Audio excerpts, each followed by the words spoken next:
Okay, so the first deck I want to talk about is Toralf, God of Fury. I didn't choose this commander. One of my best friends, Caleb, chose it for me. He gave it to me on my birthday last year. And at first read, I didn't get it. Not that it's terribly complicated, but I think I just read it too fast. It says, Trample. Whenever a creature or planeswalker an opponent controls is dealt excess non-combat damage, Toralf deals damage equal to the excess to any target other than that permanent. And it's a 5/4 legendary creature, God, that costs 2 and 2 red. It's a modal double-faced card. That's the right way to put it. Let's see. The other side that I don't really use is Toralf's Hammer. Legendary equipment. Costs 1 and a red. It says equipped creature has pay 1 and a red and tap it. Unattached Toralf's Hammer. It deals 3 damage to any target. Return Toralf's Hammer to its owner's hand. Then it says equipped creature gets +3/+0 as long as it's legendary and it costs 1 and a red to equip. I built the deck without that in mind. I'm focusing on Toralf, God of Fury's effect, which essentially, as it says, takes excess non-combat damage and shoots it at another target. Now, the way that this manifests in the deck, the best way it manifests is when 3 other players at the table have a lot of creatures out. For example, if someone's playing like a swarm deck of any kind. Caleb, who gave me the commander, plays squirrels and rats. A few other friends play like shrines, which make a bunch of other smaller shrines. If someone's going wide with small creatures, this deck loves to screw that up for them. Just imagine a juicy Blasphemous act for 1 red with Toralf out. 13 non-combat damage to each creature. The excess of that damage, that 13 damage each time, is just kind of floating there in the ephemera, looking to be redirected at players' life points. And that's what we do. We have a lot of deal blank damage to blank number of creatures in this deck. That's kind of the meat and potatoes of it. We have a few other, interesting cards in here. I see this deck list is about 2 weeks old. I took Ball Lightning out. I kind of want, I want to keep it the nostalgic red cards whenever I build a monocolored deck. Ball Lightning feels like a classic red card. I took it out for more non-combat damage stuff. Let's just take a look at really those cards here. There are some interesting kind of narrow niche cards that we get to play in this kind of deck. So we're just going to focus on that.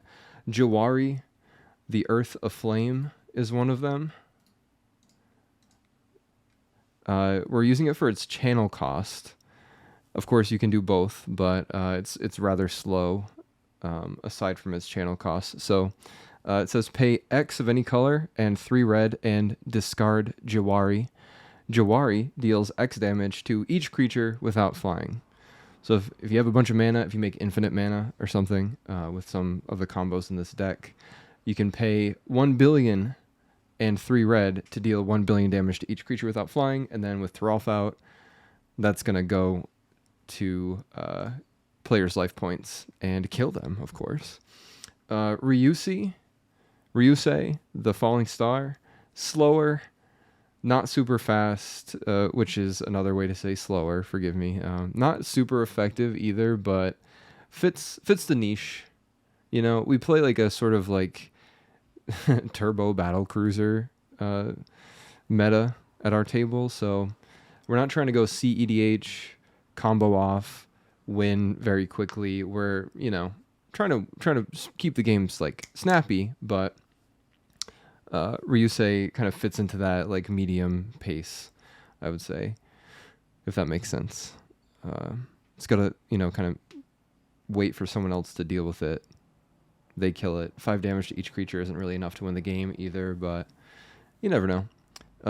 Spite Bellows, we play for the evoke cost, and we're going to have a bunch of other cards similar to Spite Bellows, like specifically in here.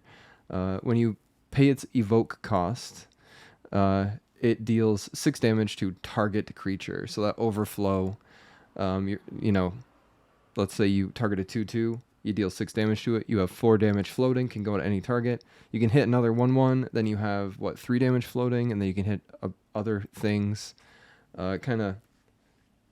Just kind of shoots things on the board, which is really fun and nice. And Spite Bellows is not, a very common card. I like to build decks that feature non-staples, I guess. Chandra's Incinerator. This is one of the bigger cards in the deck. It has a discount for the amount of damage that an opponent has been dealt. Whenever a source you control deals non-combat damage to an opponent, Chandra's Incinerator deals that much damage to target creature or planeswalker that player controls. So we have a little, not quite a loop, maybe a loop. I'm not going to get too deep into any of these cards, just an overview, but in different contexts, different situations, Chandra's Incinerator can keep the battlefield blasting going for some time. Anger of the Gods, 3 damage to all creatures. They're exiled if they're dealt damage this way. It's like a weaker Blasphemous act, but we love these X damage to all creature cards. Hour of Devastation is another one. This is almost actually becoming sort of a non-bow in this deck, because when all of this damage is dealt to all creatures on the board, that includes Toralf, so we want to give Toralf indestructible. Hour of Devastation makes Toralf no longer indestructible, so I believe I've taken that card out as well, and I've put in like Obliterate or something, some old red card I found in a binder at a local game store. I'll put the actual updated deck list in the chat.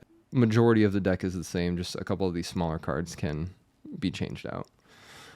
We have Mana Makers, Mana Geyser, Ironcrag Feet, etc. to kind of just pump up the X spells that we have in the deck. Breath of Daragaz. If you kicker it, it deals 4 damage to each creature without flying and each player. So almost like that.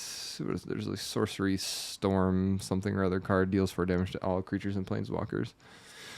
Storm's Wrath right there. Let's see. Shivan Meteor is like one of my favorite cards to play in this deck, because 13 damage to target creatures, like, just so odd and random. I'm sure it probably makes sense in the set that it came out in, but to me, it's just like a card I would pretty much never play, except for in this deck, which I really like. Mizium Mortars is another. Storm's Wrath is another. Breath of Dargaz, and we just have a couple more things like that here and there. Sundering Stroke is like very expensive. There's probably a better card to put in there as well, but you kind of get the idea with the instants and sorceries. Generally, like, deal a lot of damage to a lot of creatures with Toralf on the battlefield. That's the goal. We have a couple other,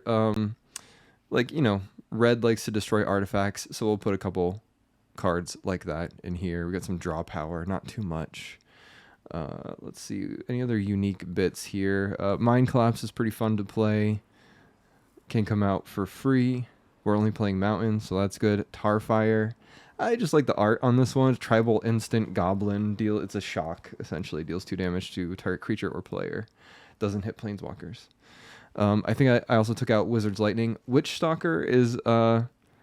this is a nice card to fit into this deck. It costs 1 less for each creature that attacked this turn. So if you're playing it in response to an opponent like attacking you with multiple small creatures or big ones, whatever, but we're kind of like the anti-swarm deck with this build, so Witchstalker Frenzy feels like that. It can cost 1 to deal 5 damage to target creature, and if Toralf's out, Toralf can take that excess damage and wipe everybody out. Unstable Footing feels like, it might be pretty good as well.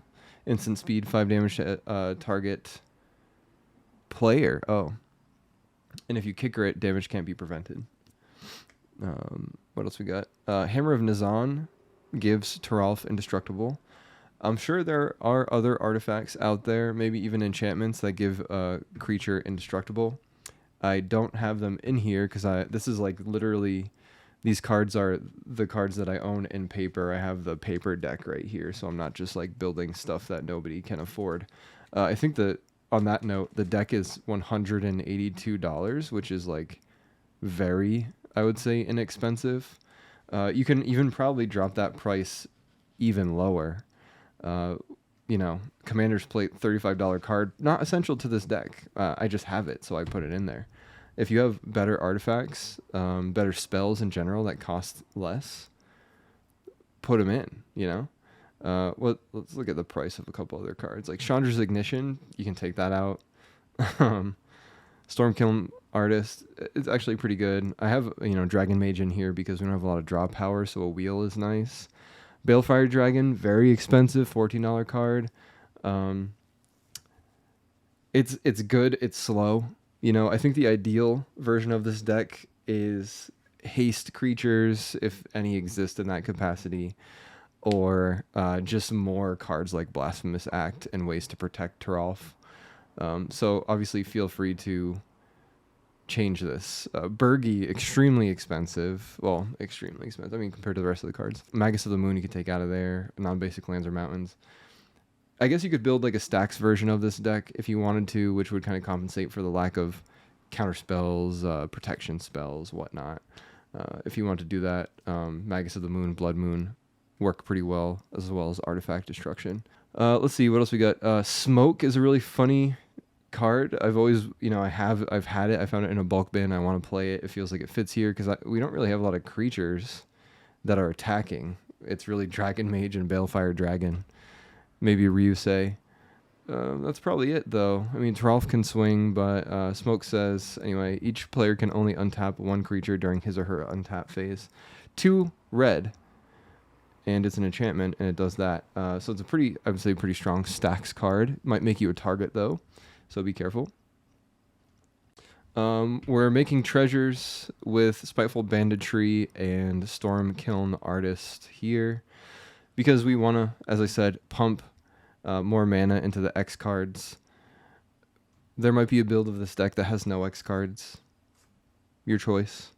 Still working this out. This deck has won me many games, though, I will say. So it's like, it's pretty tight. I'm sure we can always tighten it up with cards that I don't know about. Let's see. Blood Moon, talking about stacks. Smoke, Blood Moon, Magus of the Blood Moon, or whatever that card was. Magus of the Moon, okay. Yeah, $14. How much is this? 9. I mean, Blood Moon, I think, is better. Enchantment. Doesn't die to Lightning Bolt. Fiery Emancipation, Mechanized Warfare. Increase the non-combat damage in this case that we're dealing to everybody. Fiery Emancipation, if a source you control would deal damage to a permanent or player, it deals triple that damage to that permanent or player instead. When you play this card, you better be sure that you have Toralf out and a Blasphemous Act ready to go because you're going to be a target. It's going to get removed like very quickly if your play group knows what they're doing, I think. It costs 3 and 3 red. It's an enchantment, and the card itself costs about $6. I think it's a really solid card in this deck, especially. Mechanized Warfare is sort of an echo of that. 1 and 2 red. It's an enchantment that reads, if a red or artifact source you control would deal damage to an opponent or a permanent an opponent controls, it deals that much damage plus 1 instead.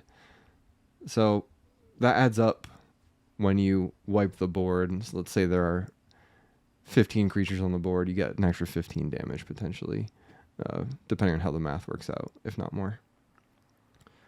Let's see. Spiteful Banditry, as I said, this is like our treasure maker.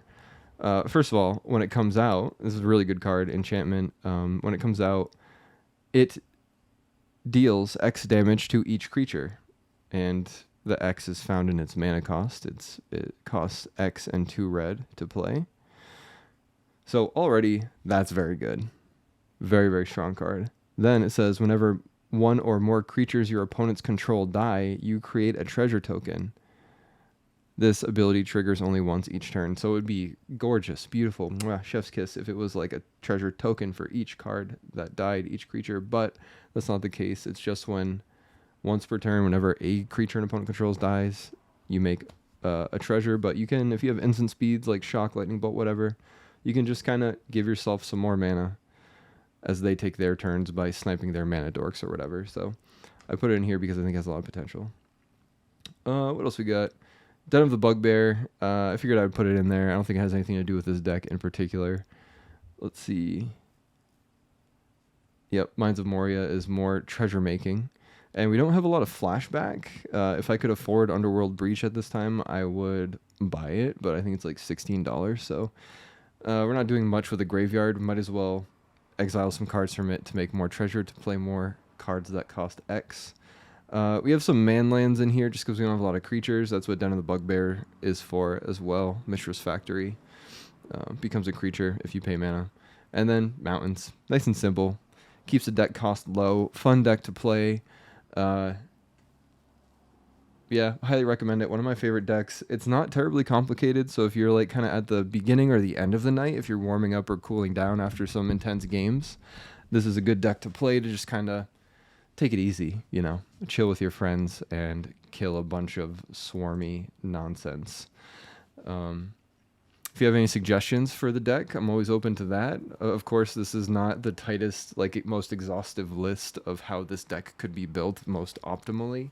I just love the deck and I wanted to share it. But if you have any advice, any cards to cut, any cards to add, all about it. Here to hear that. So share it with me in the comments. I think that's about it. Let's see. Anything else to point out here? No, that's it. That's Toralf. Shout out to Caleb, aka Tarnished Tufts, aka Tarnished Jarl, for giving me this card for my birthday. It's extra special because my best friend gave it to me. So love to build it, love to play it, love to share it with you. Thanks for watching. See you at the next video. Update. Apparently, okay. I had made some changes to this deck about a week before making this video. So the Moxfield deck list that I showed previously included and excluded a couple cards. And turns out there is a Grape Shot, like Storm combo in here. And that uses Burgi and Grinning Ignis. You can also use Runaway Steamkin. And the way this works is essentially every time you cast and bounce Grinning Ignis, you're essentially making more red mana and increasing your storm count, only to then play Grape Shot, which is going to stack a bajillion times. I think Grape Shot is a nice... this combo is nice to have in here because Toralf can carry that non-combat damage, as we said. So it's not just like a win the game situation. It can be more utilitarian than that. So I did include it here. It's nice if games are taking a while to just kind of pull that combo out, wrap it up. I also added Inferno, 6 damage to each creature and each player for 7. It's an instant, which is interesting. I just had to grab it. Star of Extinction. Destroy target land. Star of Extinction deals 20 damage to each creature and each planeswalker. That goes in this deck. Absolutely, it goes in this deck. It's a sorcery for 5 and 2 red. Of course, it's going to cost a lot to play it, but so be it. We go mid-late game with this deck, usually. I did keep in Hour of Devastation. It's just for 5 damage to everything, including things that have indestructible, is like just good. If it means I win the game, even though, you know, Toralf dies, it's fine. Let's see. Other than that, no other changes. So just a quick update now that I've looked at my actual stack of cards here.